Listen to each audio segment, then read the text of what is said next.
man that changed everything, Hugo Ensslin.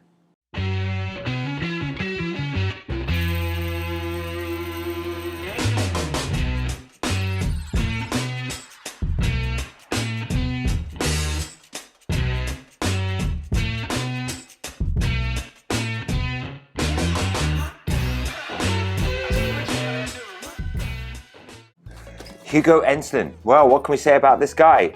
Another German bartender, 19th century. Most bartenders, it would seem at that time, especially if you or are going to watch my previous videos on YouTube. German. A lot of German bartenders were around in that time, in the 19th century. It seems that all the shit that was going on in Germany, this was even before World War I and World War II, everybody just got out and went to New York. Don't blame them, I would have done. New York was the place to be. Sort of still is now. What we do know is that he was born in excuse my pronunciation of this one, but Württemberg on 25th of January 1880. And then when he was about 16 years old, on his own, when he was 16, he managed to secure a ticket on a White Star liner, not the Titanic, right, but I think it was called the Kensington, and made his way to New York City at 16. Started working as a cashier and made a bit of money, but then went back home to Germany and then came back to New York in 1910, and then started working at the Wallick Hotel as a bartender there. And it wasn't exactly the most amazing hotel in the world or the most amazing cocktail bar in the world. I mean, this is the thing about Hugo Ensslin, is that he's very rather unknown, because we're sort of unknown, known, unknown. Rather bizarre. I sound like a politician, sorry. He basically was working as just a normal bartender in just a simple standard hotel. He wasn't any major cocktail bar, it wasn't a private members club, he wasn't a rock star bartender at the time. He really wasn't, not up against people like Jerry Thomas or Harry Johnson or William Schmidt or anybody like that. And then he worked and loved working with his boss so much, he actually ended up moving with his boss actually in 1925 to Pennsylvania and worked in a hotel there called Sterling Restaurant and Hotel. Also in 1918, he went to go and join the US military to fight in World War I against Germany, his homeland. You know, so he was patriotic to his new home. But what's so unique about him is he kind of changed everything about cocktails and what we know about the history of cocktails, because he published a book, self-published a book in 1916-1917 called Recipes and Mixed Drinks, and this was just before Prohibition came along. And one of those drinks is called the Attention, which we're going to make. Right, here we go. Here we go, we're going to do one of Hugo Enslin's drinks. I actually rather like this one. This is one I've done a few times. It's called the Attention. So I've got a chill glass and it's stirred. Quick little thing that you got to know about why Hugo Ensslin changed everything. In 2004, one of the most amazing cocktail historians in the world, a guy called David Wondrich, found his book. Right? Not many people knew what it was, and it didn't really sell much at its time anyway, so there weren't many out there. But what most people knew of the cocktails that we know now were actually Harry Craddock's 1930 edition of the Savoy Cocktail Book. And everybody thought, for example, that one of these was called the Aviation. We're going to do another video on the Aviation. But one of them is that everybody thought the Aviation was just maraschino, gin, and lemon juice. Turns out it wasn't, because one of the beauty of Hugo Enslin's book is that his was what was the most common cocktails being made at the time at Prohibition, and he wrote it all down and he published it.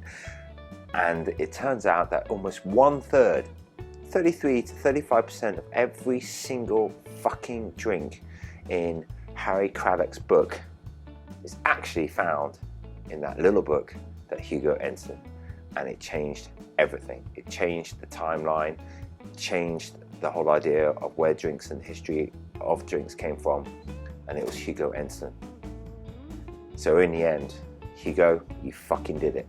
You may had a really shitty time towards the end, and it's really sad because either his marriage broke down, wasn't happy in his job or where he was, and in 1929 he shot himself. But Hugo, you pulled it off in the end, because your little book gave us a whole new timeline, gave us a whole idea of what drinks were being made pre-Prohibition, and the fact that Harry Craddock, the great Harry Craddock, took 1/3 of his entire book from just one person's book, and that was Hugo Ensslin. And here it is, the Attention cocktail. This is a stirred drink, and it's very subtle, but it's wonderful. And it is 2 ounces of a London dry gin. Right, this is how I put mine together. It's really quite simple, okay? And then we do 1 ounce of dry vermouth, keep it in the fridge. Okay, then I just do 1, 2, 3, at least, of Creme de Violette, 3 orange bitters, and then about 3 of absinthe. And then give it a stir. Add ice, obviously. And that is Hugo Ensslin, guys, you know.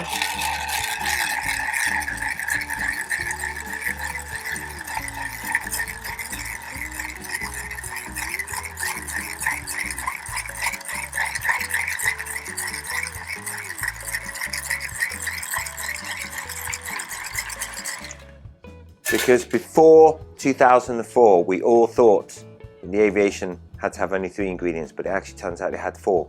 He's the reason why we have an old-fashioned with lemon peel, not orange peel. It doesn't have to be orange peel. Hugo Ensslin wrote down a really important part of drinking history before it all ended for about 4 or 5 year period during Prohibition. So thank you. Right. Then we put some lemon oil over the top. Glass is nice and chilled.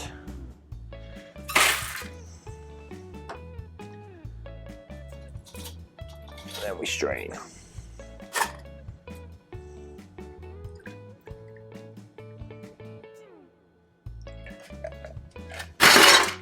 This is a lovely, beautiful, pure drink.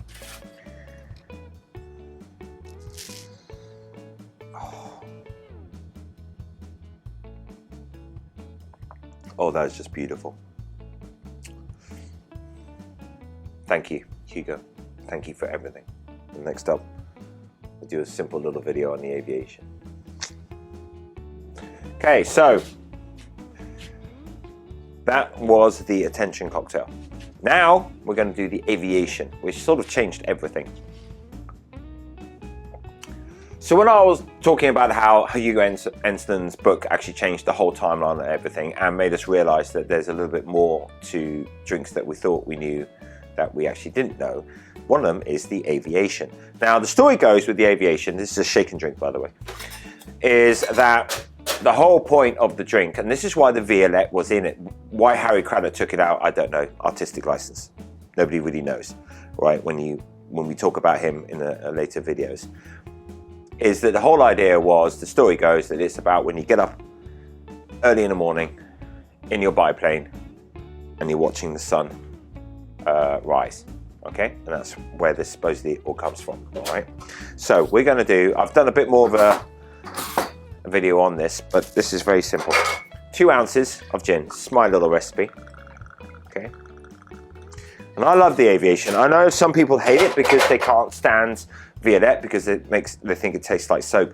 I think if you use it wisely and use it right, it's a great ingredient. All right, and it can make a great drink. 1/2 ounce Maraschino.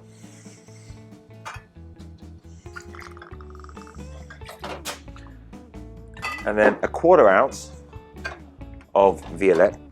Oh, let's take that off. Okay. And then 3/4 of lemon juice.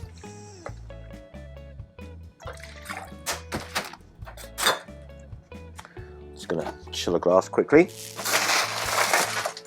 You know what? We'll use my carrot top to do that quickly. Right. Add ice. Give it a good fucking hard shake.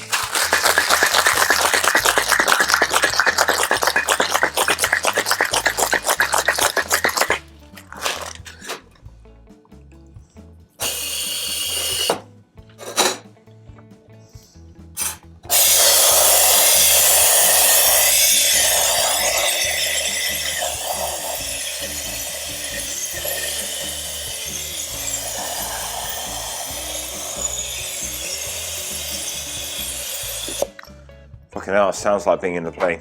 Whew. Double strainer. Get these from Bottesi.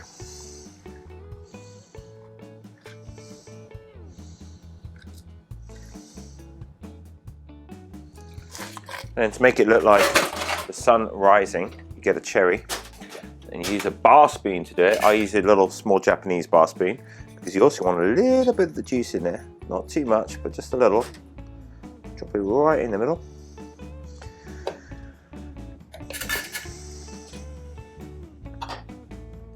You can do lemon oil over the top if you want.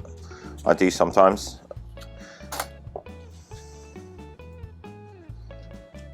There you go. See, sun rising.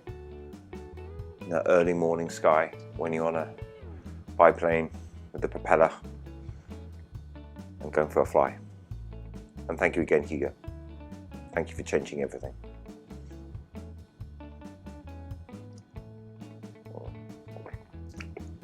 It's a wonderful drink. It really is. Thank you. Now fuck off.